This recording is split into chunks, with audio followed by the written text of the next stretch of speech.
Hey, what's going on, guys? This is Jake here at Matthews Dodge here in Marion, Ohio. Just wanted to give you a quick walk around of this 2024 Ram 1500. This is a Bighorn with the Night Edition package. So you can kind of see all the black accents. The black wheels looks pretty slick. So let's get started. So like I was saying, all the black accents, you get the black grille, you get the smoked accents inside the headlights, black wheels, the black badging.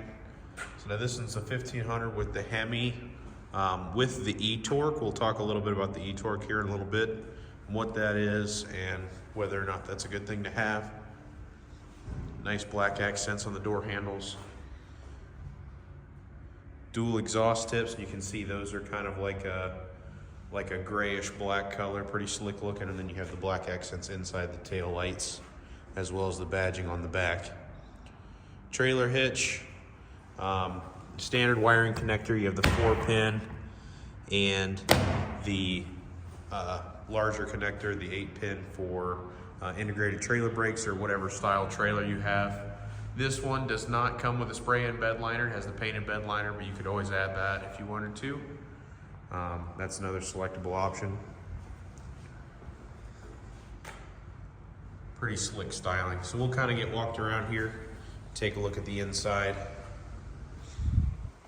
So on the passenger side, this one has, with it being the standard Bighorn, it has the cloth seats, but this is a Bighorn level 2 package, so you get the fixed center console. You can get these with a bench seat as well, so that would be a flip up seat in the center, but this one you just have the 2 captain's chairs with the fixed center console. So it does have the cold weather group, so you get the all weather floor mats, heated seats, heated steering wheel, remote start, defrosting side view mirrors, defrosting back glass. So it's nice that all that stuff will heat up for you. Now with the Bighorn package, you do get 2 glove boxes over here, a little button on the side, flips that up. There is an LED on the inside for that. Then the bottom center console flips down and you have more room for your owner's manual and things like that. Up onto the dash, you can see this one does have the Alpine premium sound. So a nice sound system in this. And it does have the larger 12-inch screen. We'll kind of play with that here in just a couple minutes.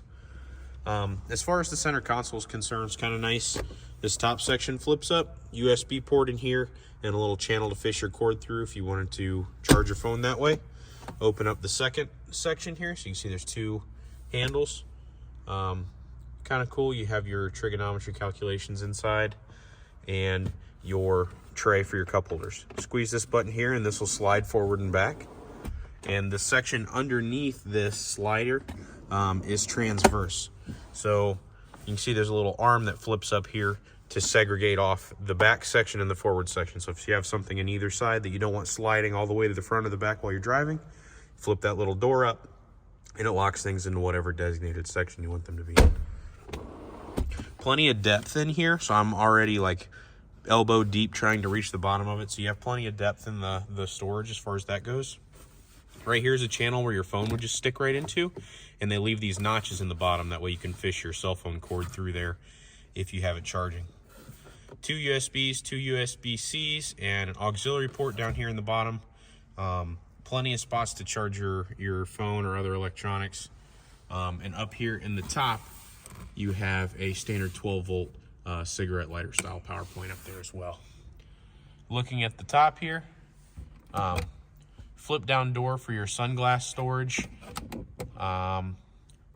controls for your map lights and your dome light controls, whether you want that activated with the door open, which is fine. And then this here is the button to control your slider for the back glass. So you see that center section in the back window will slide open when you push the button there.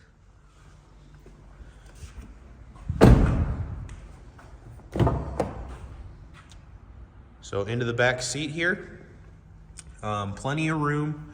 Same like what we had talked before, you have the concave backs of the seats to give you even more leg room right where your knees would be.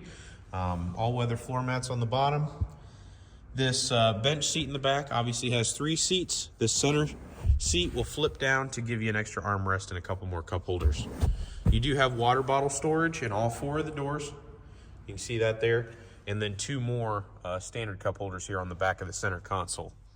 Also 2 more USBs, 2 more USB-Cs, and heat and AC vents in the back, so you don't have to make sure the fan is blasting to make sure the people in the back are comfortable.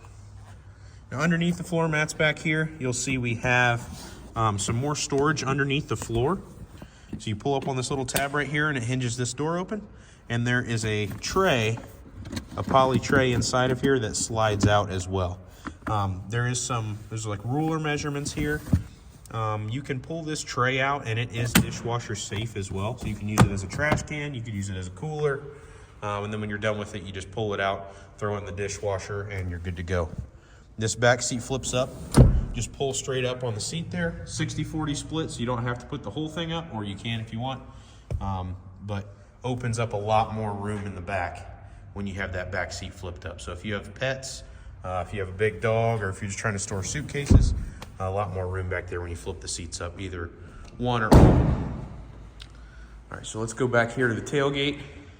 Right here at the handle of the tailgate, you can see it's LED backlit, which is nice. It's easy to find that in the dark. This is the eye for your backup camera here.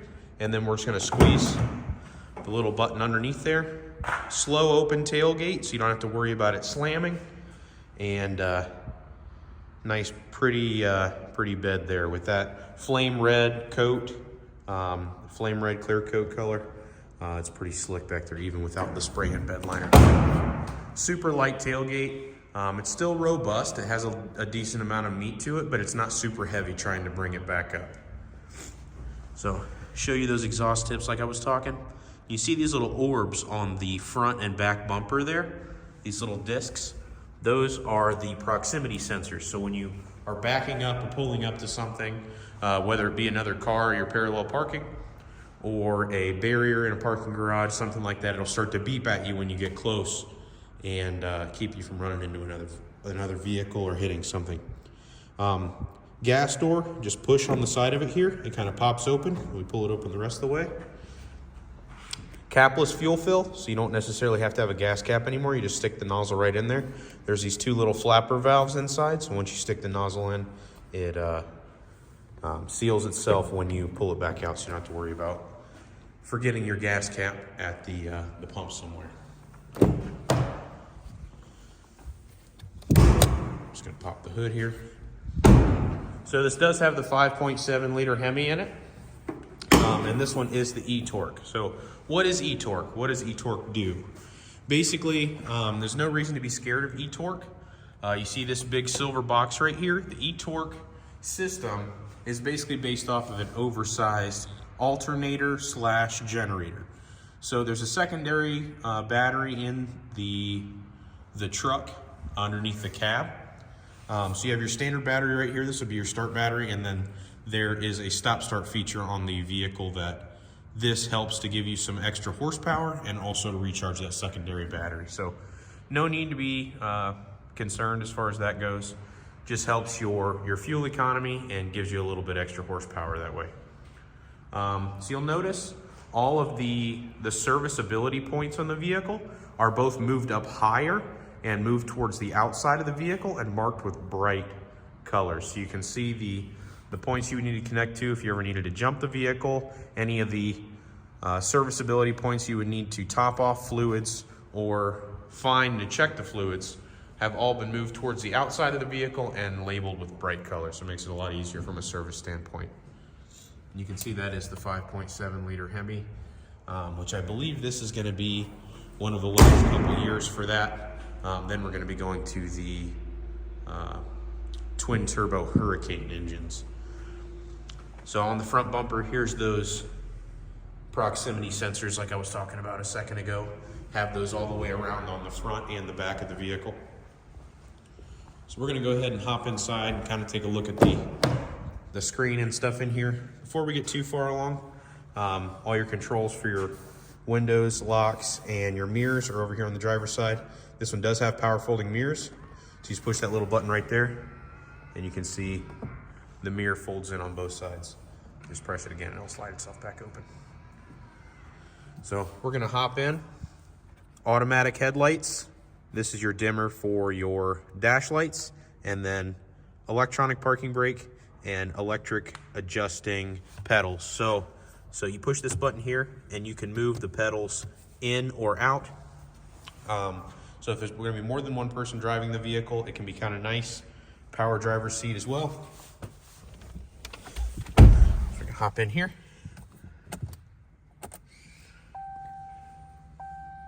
Nice center display here for your gauges, digital speedometer, and plenty of other options to watch the vehicle as well. So this one does have the tire pressure monitoring system, break down your average fuel economy, trip, stop, start, which like I was talking about earlier, radio, whatever you want to keep on that center screen. I usually leave it on the digital speedometer. On the steering wheel here, so Bluetooth controls over here, so answer, hang up, and voice recognition. So you press that button and say, call so-and-so in your contacts, and it'll pull up that number as long as you are connected with your Bluetooth. These buttons here will cycle through the menus on the screen up top, and then these are for your cruise control. Gear limit. The only reason you would really want to use the gear limit for the most part is say you're driving in hilly areas, say you're going through the mountains in West Virginia and Kentucky, and you're pulling a trailer and so on and so forth. You can use this kind of like an engine brake. If you don't want to be going up or below certain gear limits, you can set that with this here. There are some buttons on the back of the steering wheel as well at 3 and 9 o'clock.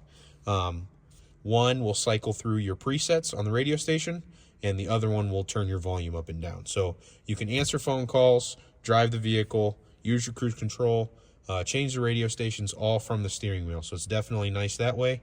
Keep your hands free, keep them on the steering wheel so you don't have to be messing with the radio and stuff like that if you don't have to. So speaking of the radio, we'll kind of show you what that looks like. This 12-inch display is super nice. You kind of have some redundant controls, so you don't necessarily have to control everything from the screen.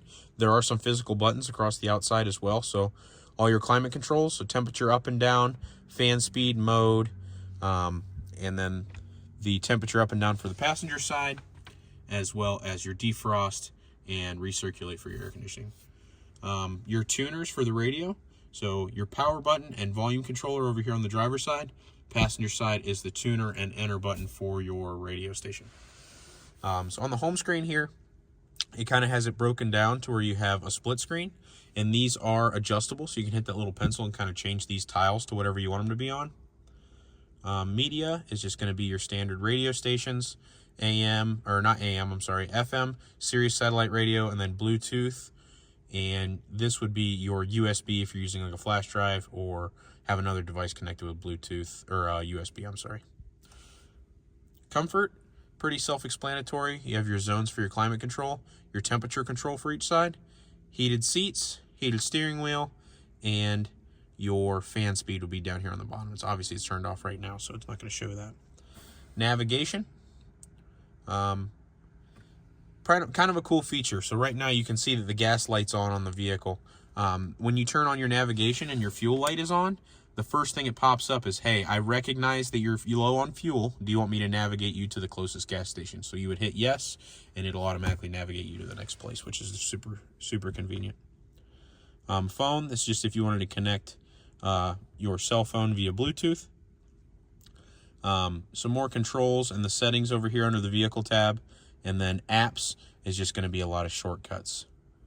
So let's click on all right here. And it'll bring us a lot of shortcuts for comfort, media, navigation, and the cell phone.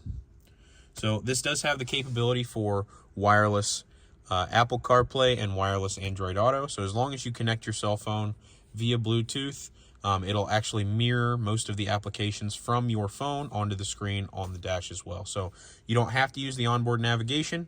You can use something like your favorite navigation app, whether it be Waze or Google Maps or what have you. You can use those through the navigation system as well. So it's enough about the screen. Let's kind of back out just a little bit here, show you some more features. So kind of looking at the top up here again, you do have the home link system, which is what this is right here. These would basically program to be your garage door opener instead of having the big garage door button clipped onto your visor up here. You can program these buttons to do the same thing. And you also see these speakers on the ceiling here. So you have your microphone and some speakers up there for your Bluetooth. You have some speakers in the headliner in the back. And then, like I said, you have the speakers in the doors, on all 4 of the doors, and some up on the dash. So definitely that Alpine premium sound system makes quite a bit of a difference as far as the sound quality in the vehicle.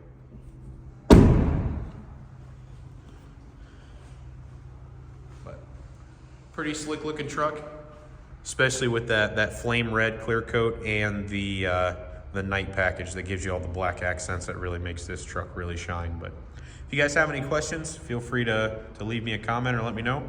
Otherwise, we'll see you on the next one. Thanks.